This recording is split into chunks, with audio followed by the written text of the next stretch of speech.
it out. So you were saying before we started that there's some prototypes that you'd be willing to show us? Yeah, sure, sure. So basically what you're looking at, oh gosh, I don't have the final count on me here, but basically I went through um, roughly 30 major versions of the soap spoon to get to the point where it is today. And then each version had like minor variations. I'm an IT guy, so I have to have versions for everything.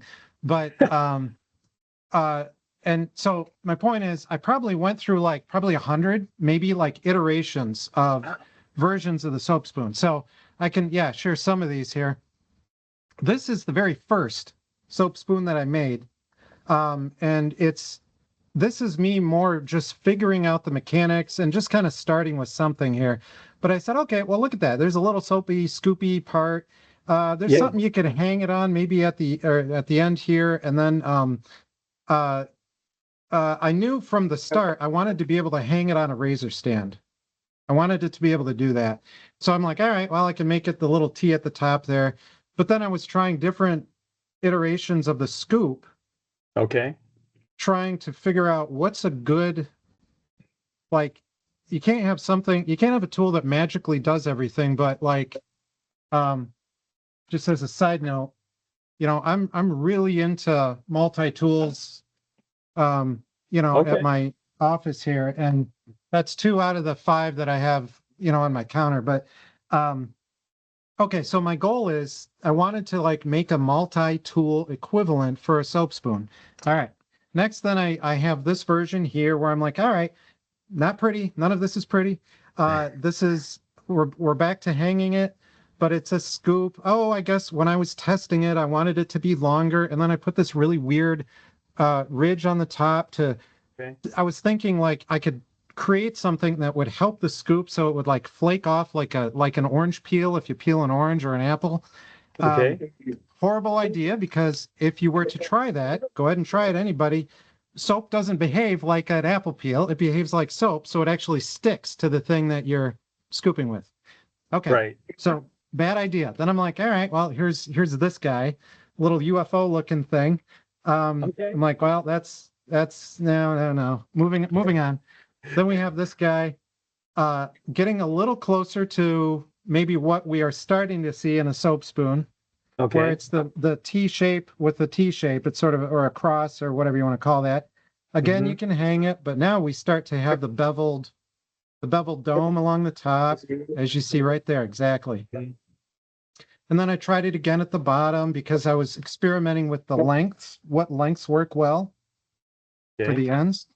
Then I'm like, all right, let's kind of keep evolving this, and this one again has the domey, smoothie, curvy bit here. It's got the T cross shape.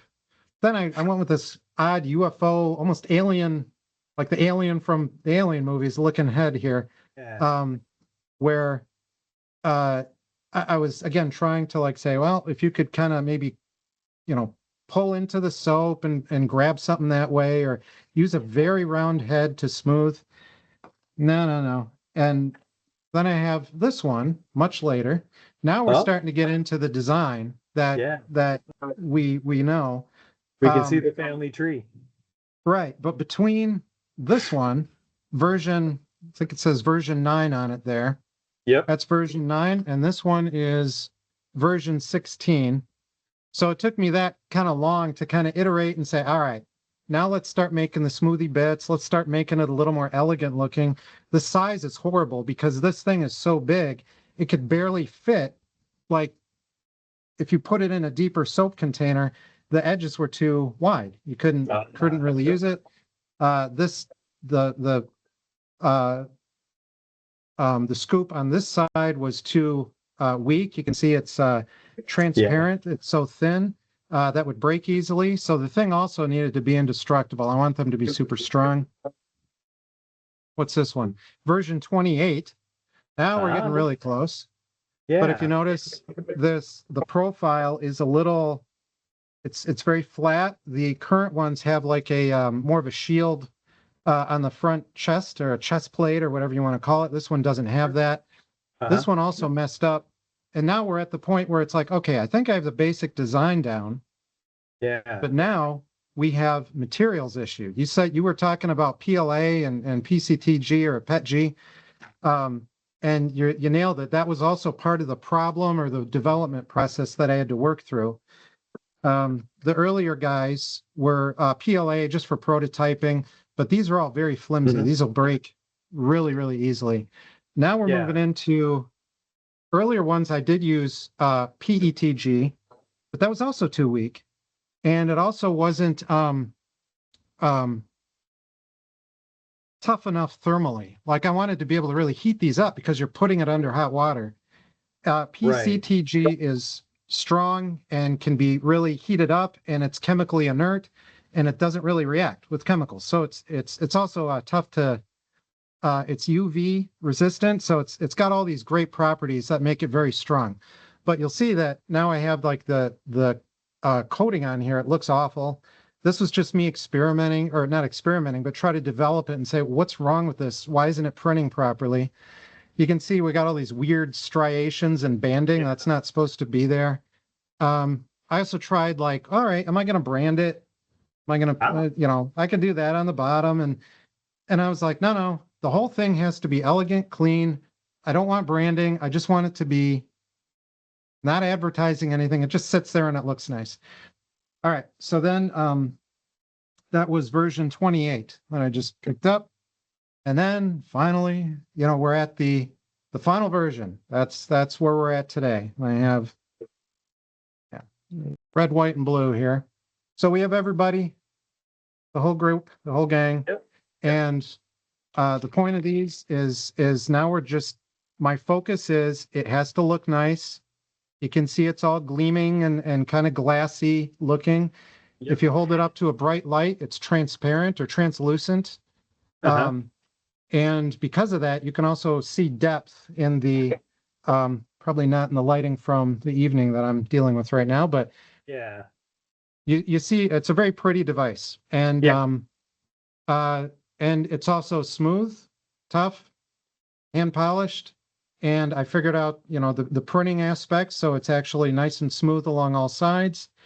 And then finally, the usage. What good is it if it doesn't actually work? The Right. sizing is intended to be roughly the same size as a razor. It's 100 millimeters tall and Okay. also 100 millimeters wide on each side.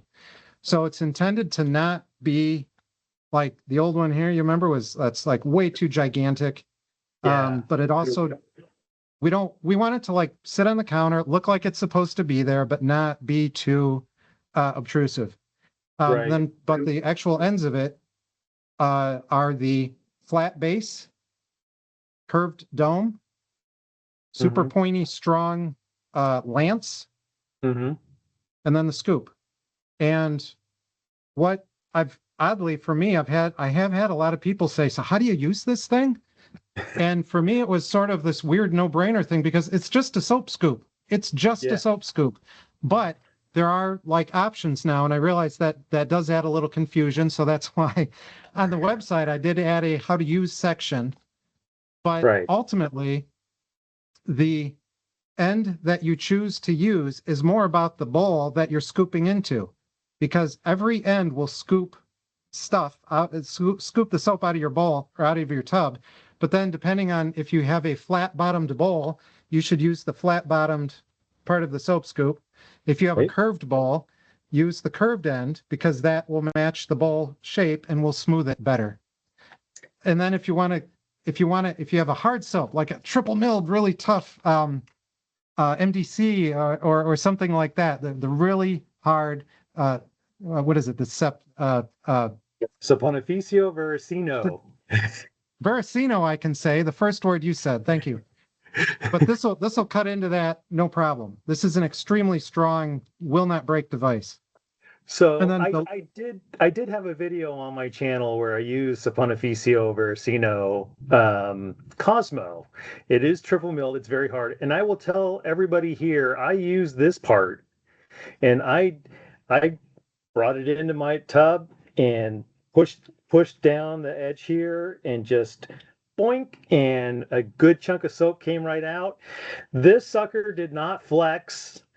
in the least. I Yeah. mean, I don't know what annealing or what post processing you do, what the magic is in here, but this guy did not even budge. It Thank you. just moved soap. So Thanks. speaking completely from experience, if you from the Razor Emporium Cropes, obviously that's very easy to just, the Right. Ariana and Evans, they're mostly very soft creams. So no issues there, obviously, but I can speak from experience. The only hard soap I have is the Saponificio Veracino, we'll say SV for short, Cosmo in their 80th, and zero issues. So, Martin DeCondre or anybody like that, this will absolutely work as well. Thanks. Yeah. And that's thanks. That's part of the design. And maybe frustratingly, it's a good problem, but I overbuilt it because yeah, like you said, that video at the intro there, I was at the gym at the hotel and I said to myself, you know what? I'll bet the soap spoon could probably hold all these weights. Let's make a video out of it. So I did. And yeah, for those who haven't seen it, I took two 50-pound weights, angled them on each end of the arms of the soap spoon, and it's able to hold it. Again, yeah, no flexing. It's just ultra strong. Um, and to your other point, Sal, yeah, it's from probably a combination of the material itself. It's an extremely strong material, and the way that I printed it. Like I designed the printing, like where the print head actually moves, how it prints affects the strength of the device. And then finally, I do post processing, including flame treatment. I don't do annealing, but flame treatment there are slight modifications that I think help there too. So short story. Yeah, it's a strong little guy. Okay, yeah, you definitely got the magic sauce. So, based on the video, though, I do have a question. I don't know if you want to share, but did you go up in weight and then finally find a breaking point? Oh yeah. Oh, great question. No. I basically said I'm just starting with the top weights at the little gym there, the 50-pound weights. So I just said, "Can I do it?" Yep, great.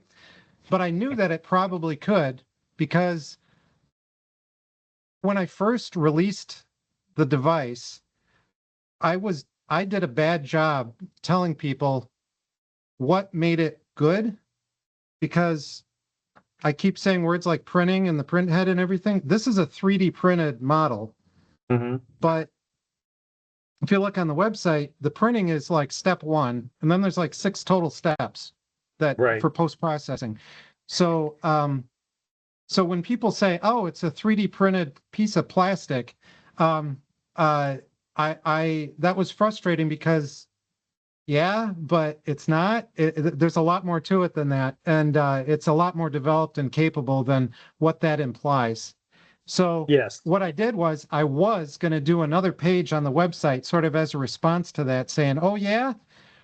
So what I did was I got uh, a sort of a tension measurement device so that you can pull on something and it will measure how many pounds you're pulling. So Okay. I attached. My wife probably shouldn't know about this in our basement. So I attached one of these to our ceiling, our rafters in the ceiling, and I attached a little chain thing to the end of the arm here. And I attached that to the measurement device and I pulled and put my weight on it as hard as I could. Uh-huh. First of all, it never broke, it never cracked, but Wow. the arm itself started to bend. I think at like 70, whatever I put on the website, it's like 72, 73, 70 something pounds of force being held by this little tiny arm before it started to deform. And then Okay. that's the failure point. Um, so no soap is ever going to do that. And I was pretty sure I No. could put a 50-pound, weight on it as well. Yeah, no, absolutely. So, all right, all fascinating. And again, guys, soapspoon.com, that's going to be the place to go. For those of you that love the Razor Emporium, this will be in the Razor Emporium, obviously razoremporium.com in the near future. And you heard it from Andy, there's going to be a potential for maybe some seasonal colors coming up. And I hope they release, like everybody else. When any new iteration, you're going to get the collectors that want one of all of them. But I have to say, I'm really enjoying using this. I use it just about every morning. It takes I basically have to grab a Parasso tube of soap before I'm not scooping with my soap spoon. So seriously, guys, it is a great little invention. I really do love it.